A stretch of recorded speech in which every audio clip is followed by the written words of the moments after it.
Usually looking at a typical sports schedule is, a lot like scanning a restaurant menu. Oh, for sure. You look at the dish, you check the price, and you just make a simple choice based on what you're hungry for. It's entirely surface level. Right. It serves a purely logistical purpose.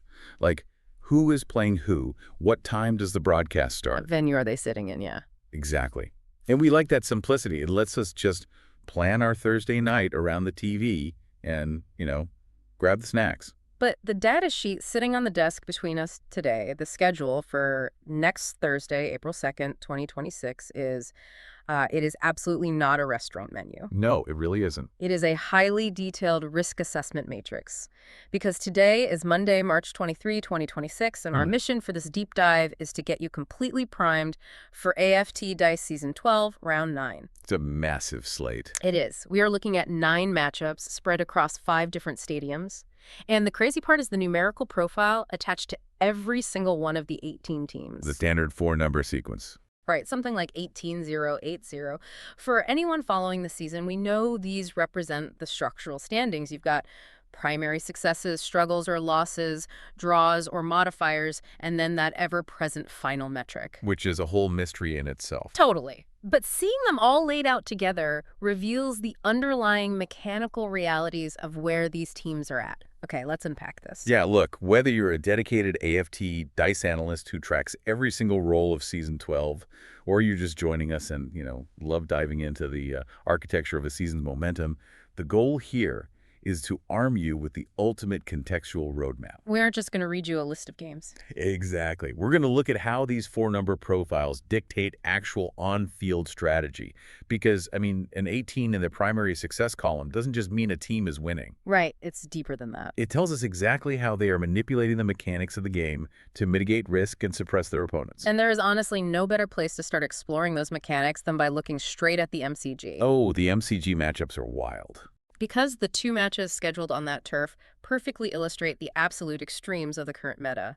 We have the highest of the highs and the lowest of the lows. Separated by nothing but a time slot. Exactly. First up, we have Collingwood, sitting with a profile of 4-5-3-0, going head-to-head against the Western Bulldogs, who are carrying a monolithic 18-0-8-0. Unbelievable numbers. And then, sharing that same venue, we have Richmond at 3-6-2-0, taking on the Adelaide Crows at 1-6-2-0. What's fascinating here is how the data visually represents the limits of the simulation's variance. Yeah. When you look at the Bulldogs 18-0-8-0, that 0 in the second slot, the struggle or loss column, is mathematically profound. It really is. In a system like AFT Dice, which inherently involves probabilistic mechanics, maintaining a 0 in the loss column across this many rounds means their baseline strategy is practically immune to negative variance. So they aren't just getting lucky rolls. Not at all. They've built a system that fundamentally absorbs and neutralizes bad outcomes. Wow. It changes the entire psychological landscape of the match before it even starts. Oh, it has to. If you're Collingwood, right, walking in with a 4-5-3-0, playing a standard balanced strategy against the Bulldogs is a mathematical death sentence. You're basically facing Goliath. It's like someone doing a flawless run in a video game, an intimidating, untarnished record. That's a great way to put it. You can't outstructure a team that has optimized the game's mechanics to the point of 0 failures. So doesn't that 0 force Collingwood to abandon their playbook and take wildly suboptimal high-risk actions just to introduce enough chaos into the system? Yes, that is the exact strategic bind the Bulldogs put you in. They force you to play their game or take massive risks that usually accelerate your own defeat. Right, you defeat yourself trying to beat them. Exactly. The pressure on Collingwood isn't just to score, it's to be the team that figures out how to force the mechanics to finally register a digit other than 0 in that second column. Which is terrifying for a team with a balanced 5 in their own struggle column. Right, they're deeply uncomfortable executing that level of tactical risk. I see that.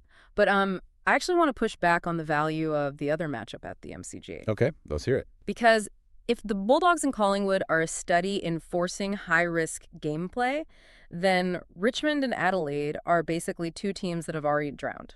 They are battling the basement, yeah. Right. We are looking at a 3-6-2-0 playing a 1-6-2-0. As a listener who wants to invest their time in a quality match next Thursday, why should you even care about 2 teams with such incredibly low primary success numbers? Doesn't the data tell us this is just going to be a mechanically sloppy game? Well, From a pure efficiency standpoint, yes, their systems are failing. Right. But you have to think about what a 6 in that struggle column actually represents mechanically. Think of that 6 like a bad grade on a report card, and more like critical structural damage on a submarine. Oh, wow. Okay. The deeper they go into the season, the more atmospheric pressure is applied to that exact weak point. Right. So when you have two teams with a 6 facing each other, their standard game plans have entirely broken down. They can no longer rely on structural finesse. So they can't play it safe because safe has already handed them 6 losses. Precisely. They are stripped of the luxury of conservatism. What you get instead is raw, systemic desperation. Adelaide is sitting on just one primary success. Exactly. Their season is on life support. And Richmond knows they're caught in the gravitational pull of that massive 6.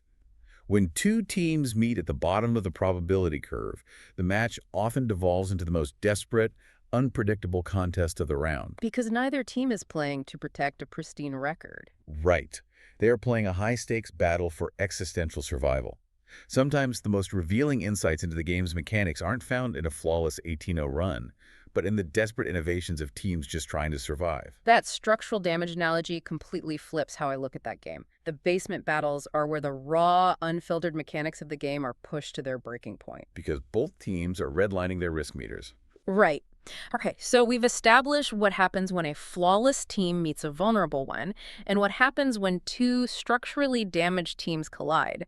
But what happens when you strip away those heavy vulnerabilities almost entirely, and you just have the titans of the league trading blows? Ah, Marvel Stadium. Exactly. That brings us to the heavyweights at Marvel Stadium. The numbers here suggest a massive clustering of the league's heavy hitters. It really is the most concentrated pool of primary success points in round 9. Let me just run the numbers for you. At Marvel, we've got St. Kilda at 17-6-0, facing the Sydney Swans at 14-3-5-0. Huge numbers. We have Carlton at 15-3-5-0 against the Geelong Cats at 11-4-0. And then, acting as a massive outlier, we have Essendon at 12-4-4-0 taking on North Melbourne, who are sitting way down at 2-6-2-0. Yeah, that one stands out. It does, but look at the sheer density of those high first numbers across the venue, 17, 15, 14, 12, 11. Is Marvel Stadium basically functioning as the Coliseum of round 9? It seems like this venue is hoarding all the premium high-stakes action. Well, without a doubt.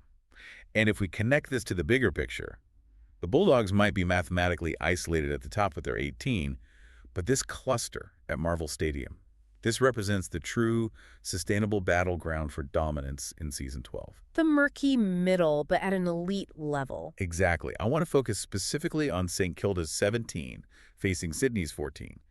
This is the highest level, most evenly matched bout of the entire round.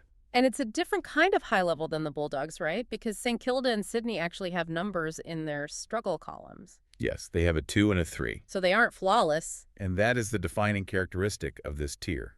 A 2 or a 3 in the loss column means their systems have been breached. They've been placed in negative game states, they've suffered bad rolls, and they have lost. But they survived. Exactly. The fact that they still hold a 17 and a 14 in their success columns means they know how to recover. A flawless team like the Bulldogs hasn't had to demonstrate recovery mechanics yet. St. Kilda and Sydney are battle-tested against adversity. They know how to take a punch. Right. They are elite, but they are tactically flexible enough to bleed and keep fighting. That actually makes them sound far more dangerous in a playoff scenario. Oh, absolutely. Like if you punch a flawless team in the mouth, you don't know if their system will completely shatter or adapt because it just hasn't happened yet. But if you punch St. Kilda, they just run their recovery protocols. They've done it twice already. Exactly. And for you, listening right now, if you only have the time to track a few matchups on April 2nd, Marvel Stadium is where the power dynamics of the season will be tested most severely. You have teams with massive win profiles actively trying to exploit the microscopic flaws that led to those 2s and 3s. And that level of elite counterpunching makes the Essendon versus North Melbourne game at the same venue so strategically jarring. Oh, yeah, the 12 against the 2. Right. You have Essendon with a highly respectable 12 in the primary slot against North Melbourne's 2.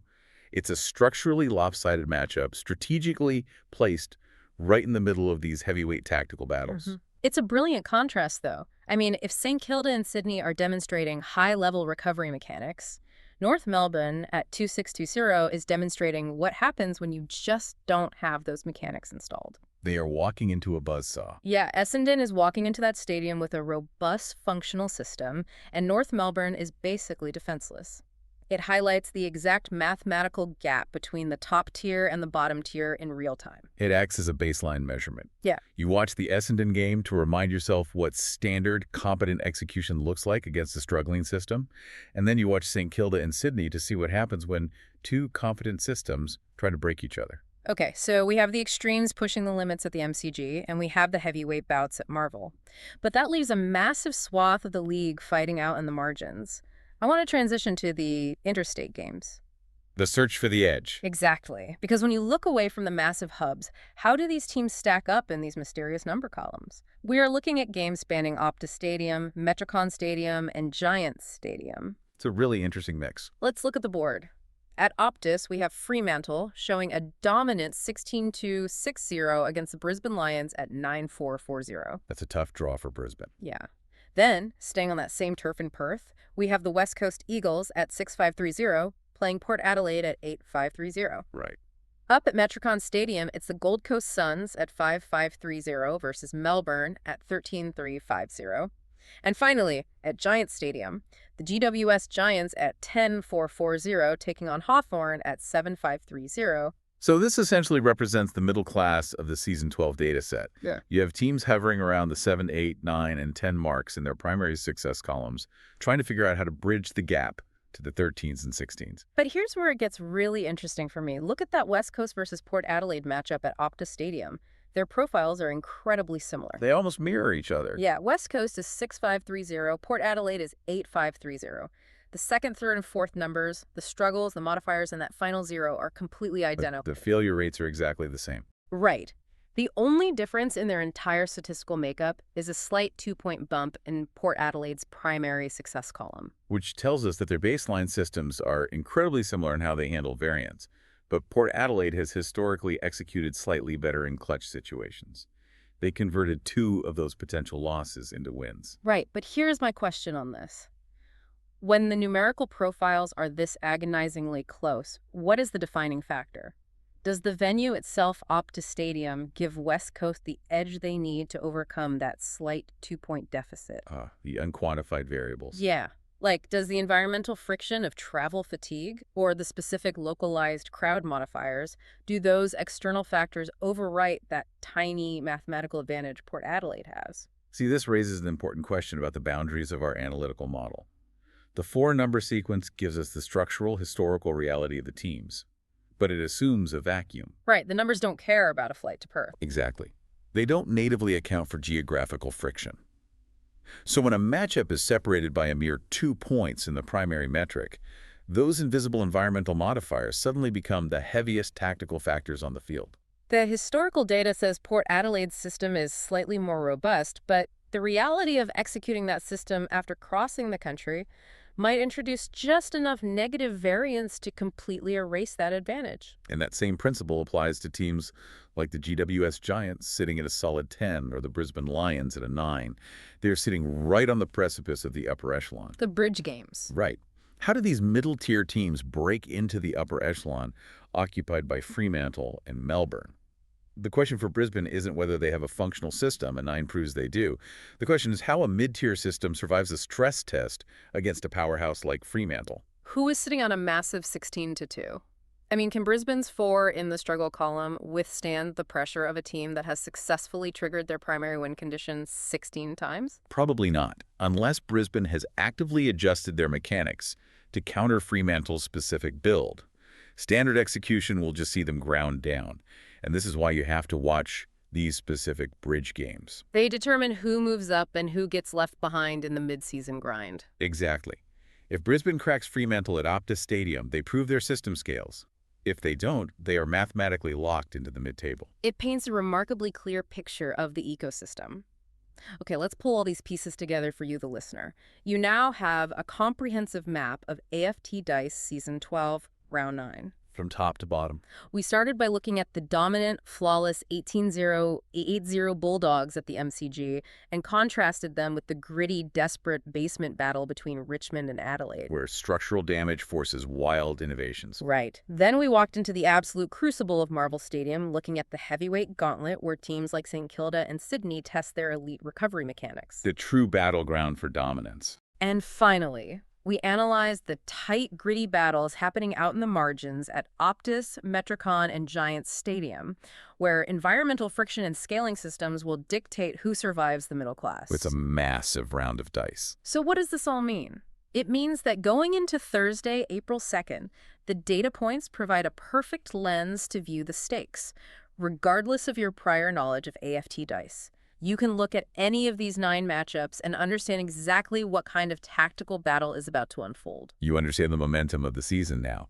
Yeah. But before we go, we have to leave you with one final, lingering mystery to ponder. Oh, the dark matter of this schedule. Right. Throughout this entire breakdown of all 18 teams and their 4-number profiles, we meticulously analyze the highs and lows of the first 3 digits. The successes, the struggles, the modifiers. Exactly. But if you look across the entire data sheet, there is a glaring universal constant. Every single team in the league, from the unstoppable Bulldogs to the struggling Adelaide Crows, has an absolute definitive 0 sitting in the 4th position of their profile. Like 18080 or 1620. All 18 teams have it. What mysterious metric, condition, or rare event does this final 0 represent in AFT Dice? We know the simulation tracks it, otherwise it wouldn't take up space in the official sequence. But it hasn't happened yet in Season 12. Not once. Is it a catastrophic penalty that simply hasn't been triggered? Is it a highly improbable hidden win condition? Or is it a hidden variable waiting to disrupt the entire baseline of the league once a certain threshold of rounds has been played? It fundamentally changes how you view the stability of these teams. I mean, the Bulldogs look invincible at 18-0, but if that 4th digit suddenly flips to a 1, does their entire mitigation strategy fall apart? It is the ultimate unknown variable, and figuring out what it takes to trigger that final number is exactly something for you to watch out for as the season progresses. The data gives us the map, but that 0 tells us the terrain might shift at any second. Thanks for joining us for this deep dive, and enjoy round 9.